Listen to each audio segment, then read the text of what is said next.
Assalamu alaikum. Ferme les yeux un instant et repense à cette personne. Cette personne pour qui ton cœur bat différemment. Cette personne qui occupe tes pensées, même quand tu essaies de l'oublier. Cette personne pour qui tu serais prêt à changer, à attendre, à pardonner encore et encore. Pourquoi elle? Qu'est-ce qui t'a vraiment attaché à elle? Est-ce que sa présence, ou le vide qu'elle comble en toi? Est-ce que son amour, ou la peur de la perdre? Est-ce Allah qui t'envoie un signe, ou ton cœur qui refuse de lâcher prise? Il y a des attachements qui ressemblent à de l'amour, mais qui sont en réalité des dépendances déguisées. Tu penses que tu aimes, mais en vérité, tu t'accroches. Tu t'accroches à des messages, à des souvenirs, à des moments qui te donnent juste assez pour ne pas partir. Et plus c'est intense, plus tu es convaincu que c'est de réel.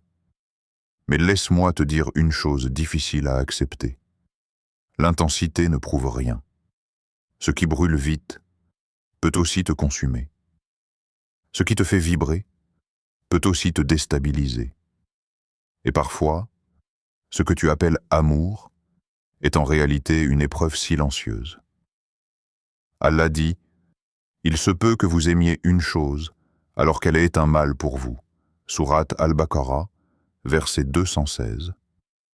Ce verset, il ne parle pas seulement des grandes décisions. Il parle aussi de ces attachements que tu refuses de remettre en question. Alors sois honnête avec toi-même. Quand tu es avec cette personne, est-ce que tu te rapproches d'Allah ou est-ce que tu oublies certaines prières? Est-ce que tu fais des compromis avec ta foi? Est-ce que tu ressens une paix ou une agitation constante? Parce que le cœur reconnaît la vérité, même quand tu essaies de te convaincre du contraire.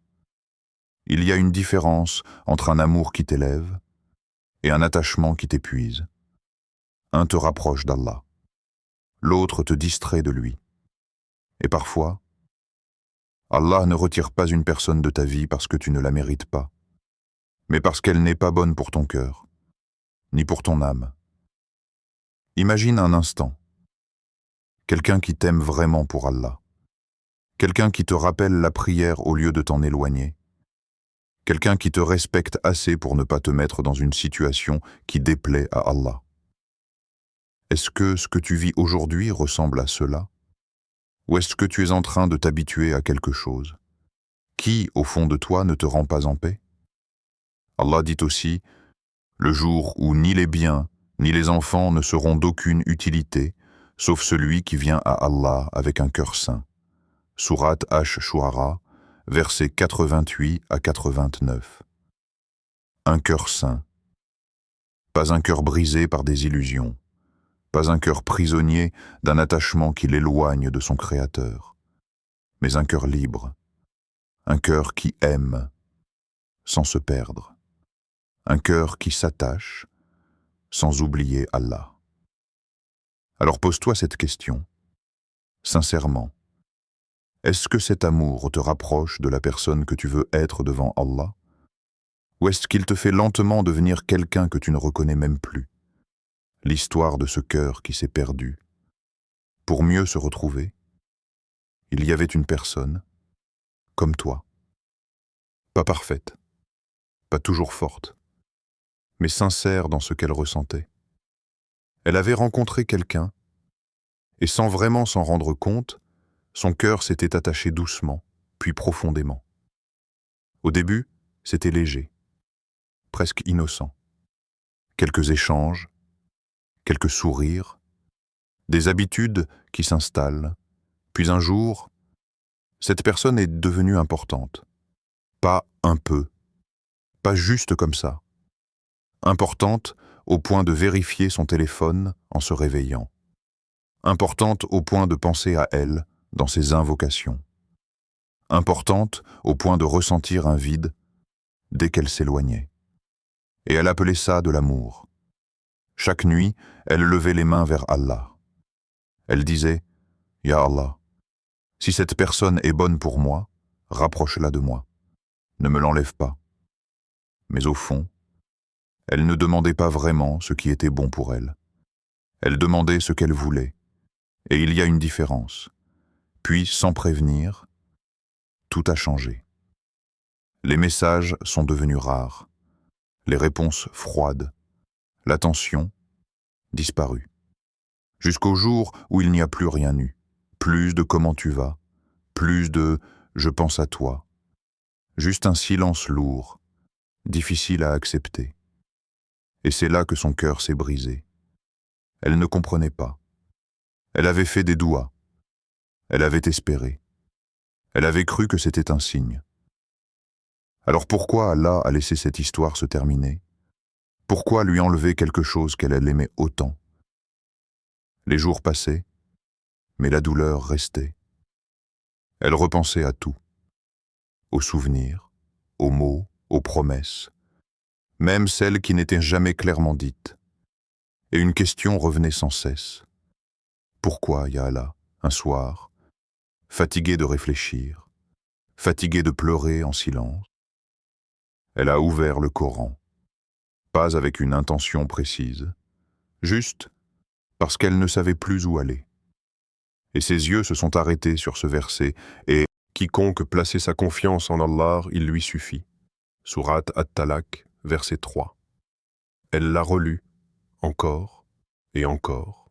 Il lui suffit, pas la personne lui suffit. Pas la relation lui suffit. Allah lui suffit.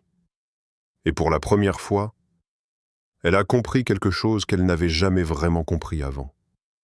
Son cœur ne faisait pas confiance à Allah. Son cœur faisait confiance à une personne. Elle avait placé son espoir, sa paix, son bonheur, entre les mains de quelqu'un d'imparfait, quelqu'un qui pouvait partir, changer, oublier. Et elle s'était oubliée elle-même. Ce soir-là, rien n'a changé autour d'elle. La personne n'est pas revenue, les messages ne sont pas réapparus, mais quelque chose a changé en elle. Une prise de conscience, douce, mais profonde. Elle a compris que cette perte n'était pas une punition, c'était une redirection, un rappel silencieux que son cœur méritait mieux que de dépendre d'une créature. Alors elle a commencé à faire quelque chose de nouveau, pas spectaculaire, pas parfait, mais sincère. Elle a commencé à parler à Allah autrement, pas seulement pour demander, mais pour se rapprocher. Elle a repris certaines prières qu'elle négligeait. Elle a fait des duas, mais cette fois en disant « Ya Allah, choisis pour moi ce qui est meilleur, même si ce n'est pas ce que je veux. » Et petit à petit, la douleur n'a pas disparu d'un coup, mais elle a changé de forme. Elle est devenue plus légère, plus compréhensible, comme si son cœur retrouvait son chemin. Et un jour, sans qu'elle ne s'en rende compte immédiatement, elle a ressenti quelque chose qu'elle n'avait pas ressenti depuis longtemps, la paix. Pas parce que quelqu'un était revenu, mais parce qu'elle avait arrêté de courir après ce qui n'était pas écrit pour elle. Et peut-être que toi aussi, tu es dans cette phase, celle où tu ne comprends pas encore, celle où tu te poses 1000 questions, celle où ton cœur hésite entre s'accrocher et lâcher. Alors laisse-moi te poser une question.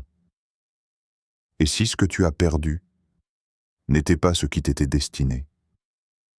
Et si Allah ne t'avait pas éloigné de cette personne pour te faire du mal,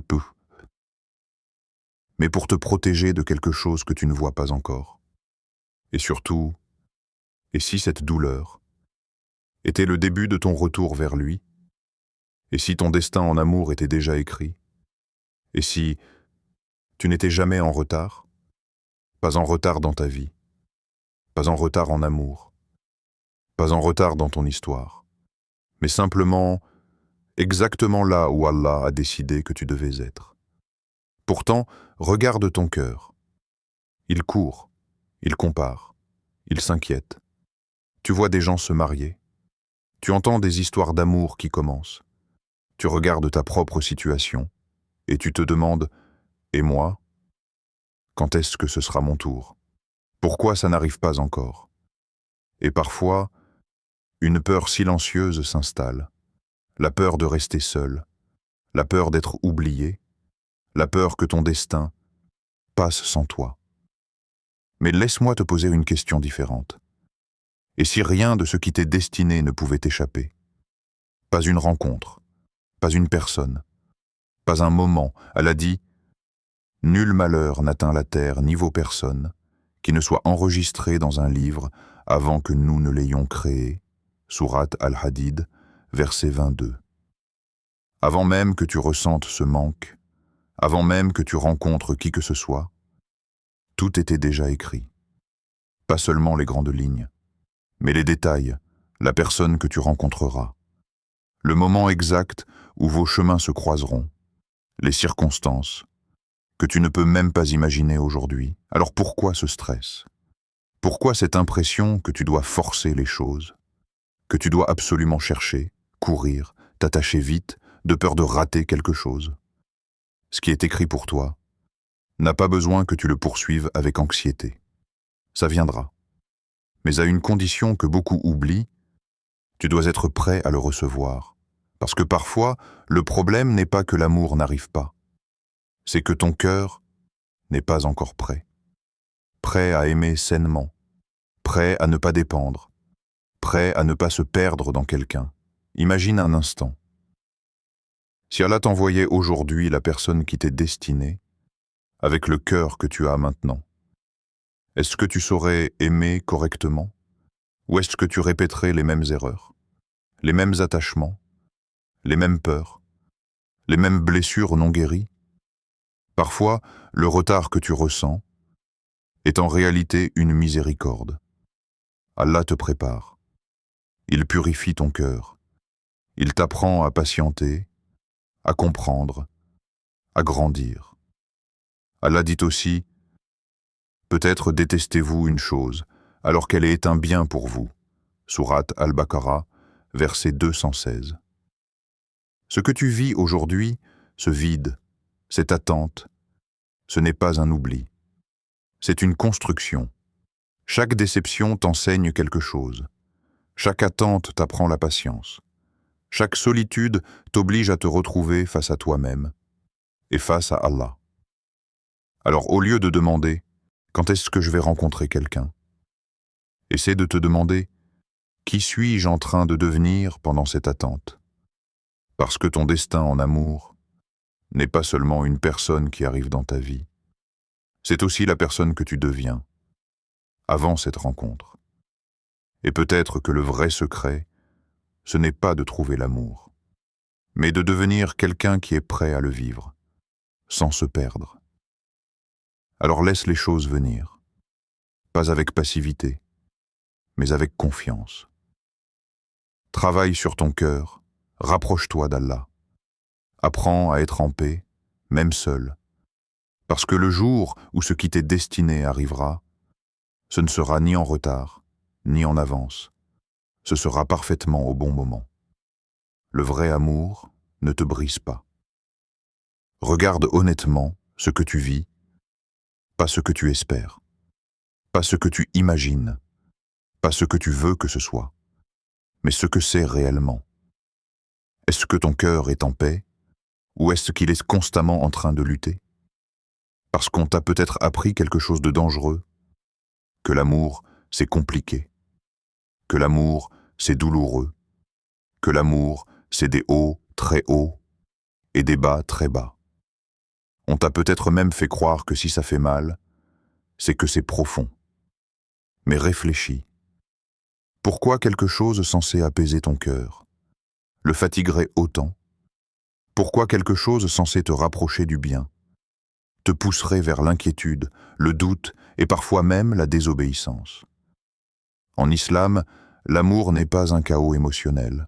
C'est un espace de sakina, de tranquillité.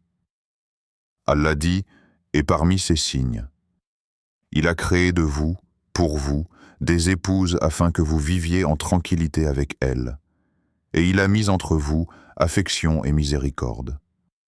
Sourate Ar-Rum, verset 21, remarque bien les mots.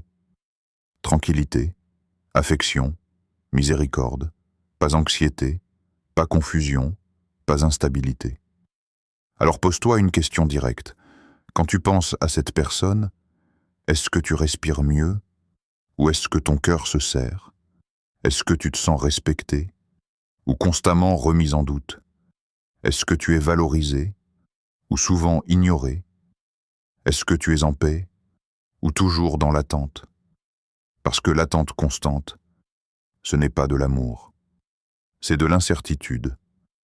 Et l'incertitude prolongée finit par épuiser même les cœurs les plus sincères. Le prophète, que la paix et le salut d'Allah soient sur lui, a montré par son comportement que l'amour est douceur. Ce n'est pas une lutte de pouvoir.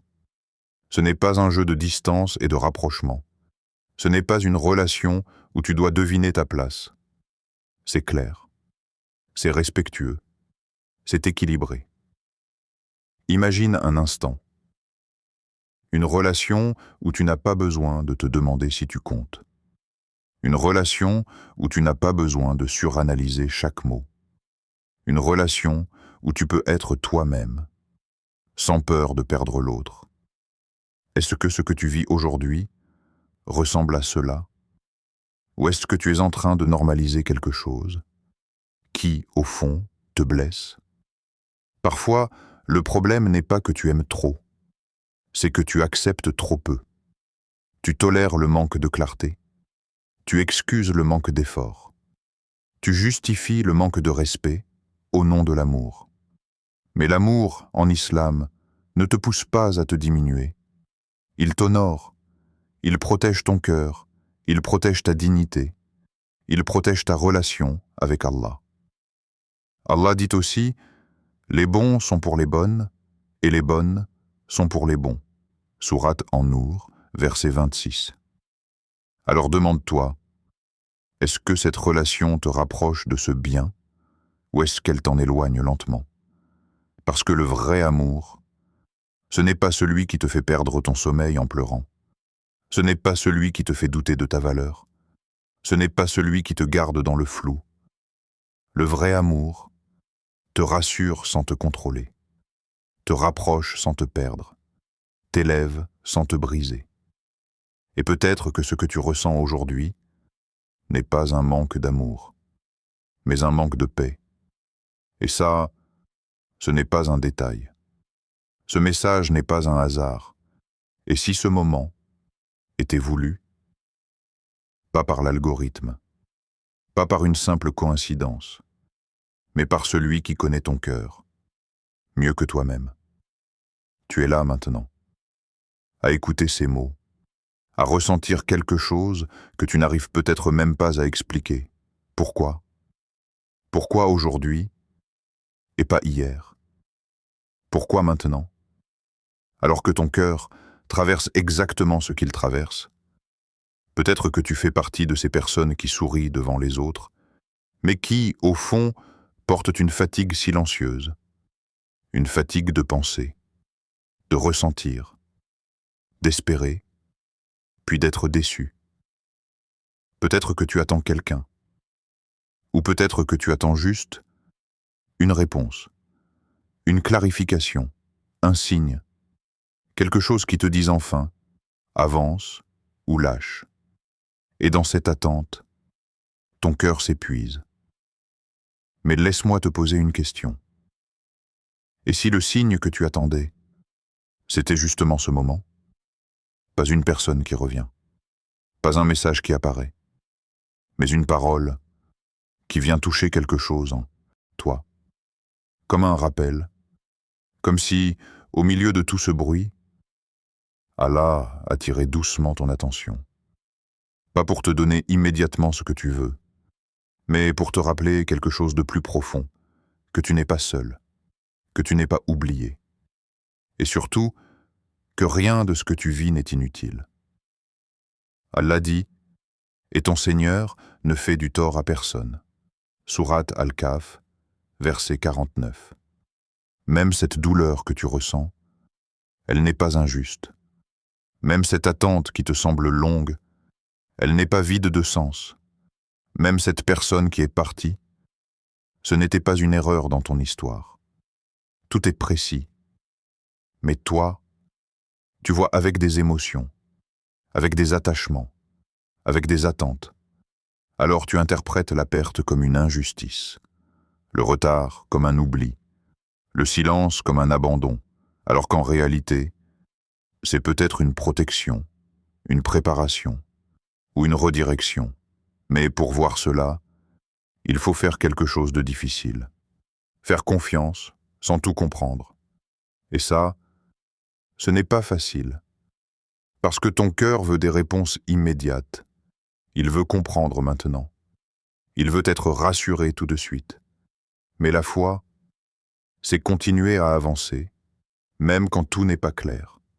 C'est dire, « Ya Allah, je ne comprends pas encore, mais je te fais confiance. » Alors regarde ta situation actuelle, cette personne que tu as perdue, ce chemin qui ne s'est pas ouvert, cette histoire qui ne s'est pas concrétisée, et pose-toi cette question, sincèrement.